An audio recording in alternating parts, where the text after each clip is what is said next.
नमस्कार दोस्तों, मैं हूं आपका दोस्त शत्रुघ्न गौतम। आप सभी मित्रों का आपके अपने यूट्यूब चैनल पे स्वागत है।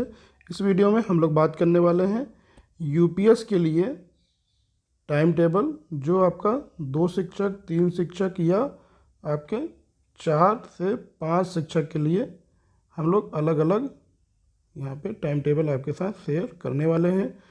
इससे पहले हमारे चैनल पर अगर पहली बार विजिट कर रहे हैं तो प्लीज़ चैनल को कर ले सब्सक्राइब, बेल आइकन को दबा दें ताकि अन्य वीडियो की नोटिफिकेशन आपको सबसे पहले मिल सकें।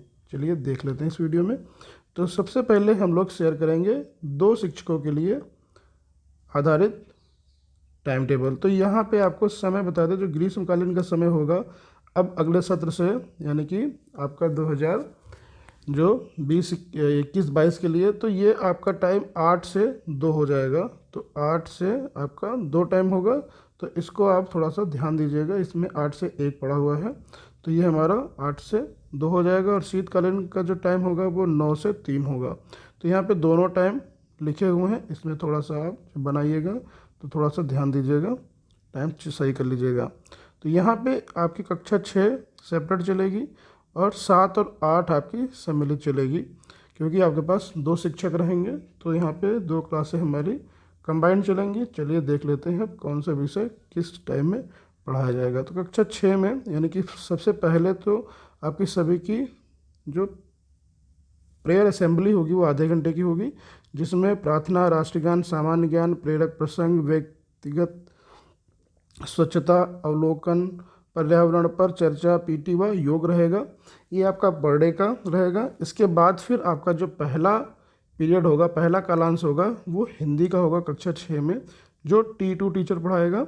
T2 मतलब जो सेकंड टीचर है, T1 जो फर्स्ट टीचर है। इसको आप सीनियरिटी के हिसाब से भी कर सकते हैं, या जैसे आपको उचित लगे उस तरीके से T1 T2 आप कर लीजिए।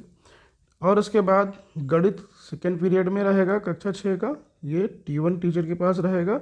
और विज्ञान T1 टीचर के पास, आपके पास तीसरे पीरियड में रहेगा। फिर चौथे पीरियड में सामाजिक विषय की सम्मिलित कक्षा रहेगी। यहाँ पे आप देख सकते हैं 6 और 7 की।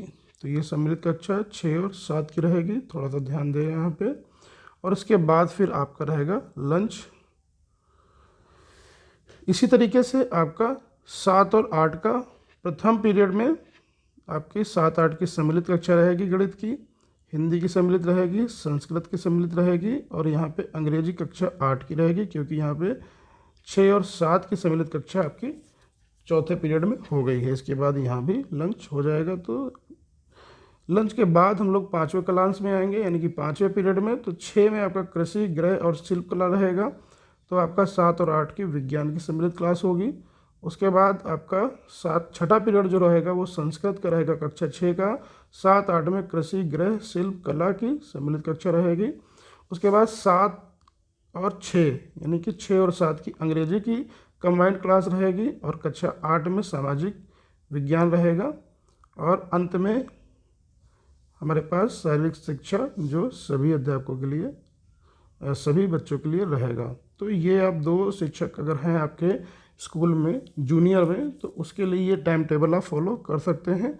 आप इसको बना लें। और यहाँ पे थोड़ा सा नीचे अगर आप देखेंगे जूम करके, तो यहाँ पे देखिए दिया है T1 प्राथमिक शिक्षक और T2 आपका द्वितीय शिक्षक। पर्यावरण अध्ययन की कक्षाएं प्रधानाध्यापक द्वारा आवश्यकता अनुसार ली जाएंगी। गृह शिल्प एवं कृषि की कक्षा सोमवार, मंगलवार तथा बुधवार को संचालित की जाएंगी। कला की कक्षा गुरुवार व शुक्रवार को संचालित की जाएंगी। मीना मंच और बाल संसद का आयोजन प्रत्येक शनिवार को होगा। कक्षा शिक्षण में शिक्षा मित्र एवं अनुदेशकों को सम्मिलित किया जाएगा। तो ये कुछ दिशा निर्देश आपके 2 शिक्षकों के लिए रहेंगे। चलिए इसके बाद हम लोग बात कर लेते हैं, अगर आपके उच्च प्राथमिक विद्यालय में 3 शिक्षक हैं तो उसका क्या टाइम टेबल रहेगा।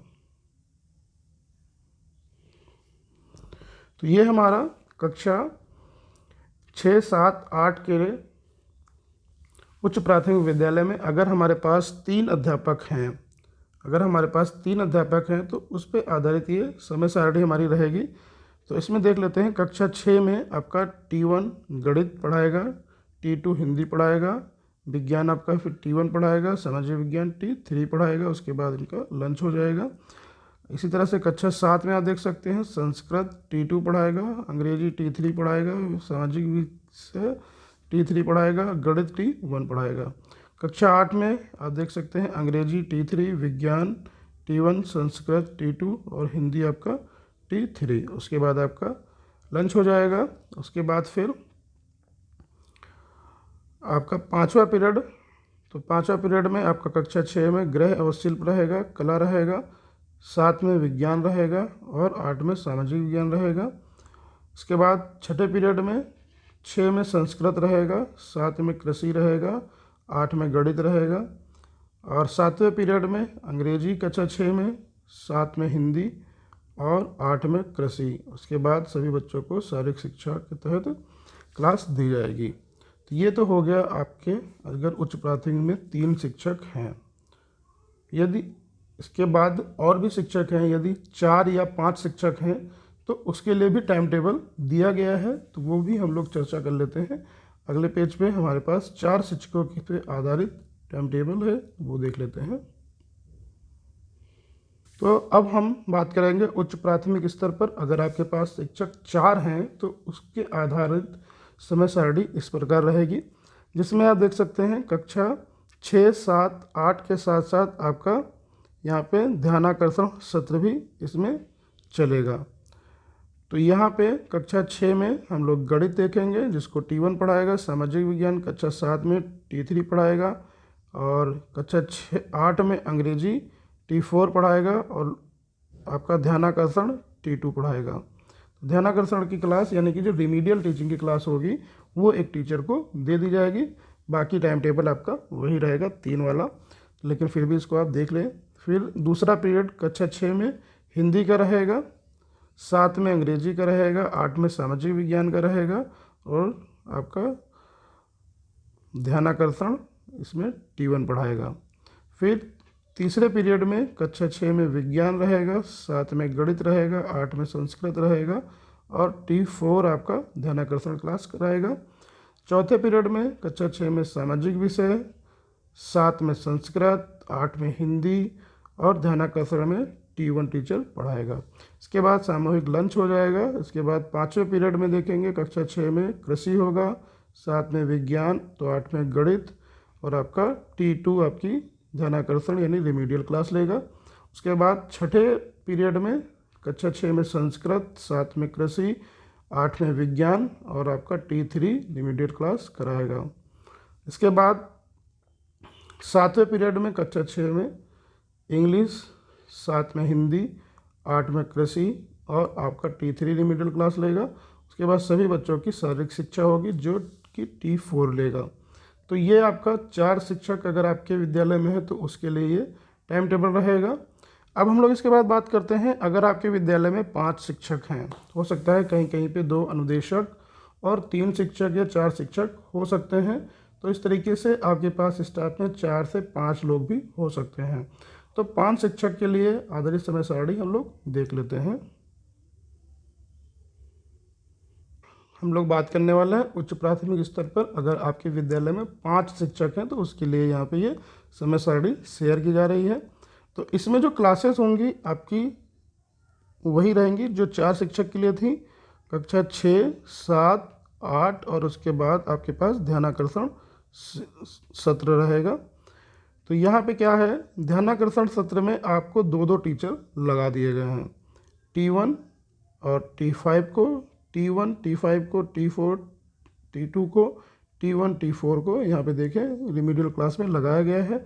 बाकी आपकी कक्षा 6 में पहले पीरियड में गणित रहेगी, तो 7 में सामाजिक विज्ञान, तो 8 में अंग्रेजी और हिंदी में कक्षा 6 में second period Hindi, second period कक्षा 7 में अंग्रेजी, तो 8 में सामाजिक विषय। टीचर यहाँ पे दिया है T2 T4 T3, ये आप देख लीजिए। उसके बाद फिर तीसरे पीरियड में विज्ञान कक्षा 6 में, 7 में गणित, 8 में संस्कृत और यहाँ आपकी ध्यानाकर्षण क्लासेस जिसमें 2 टीचर सहयोग करेंगे।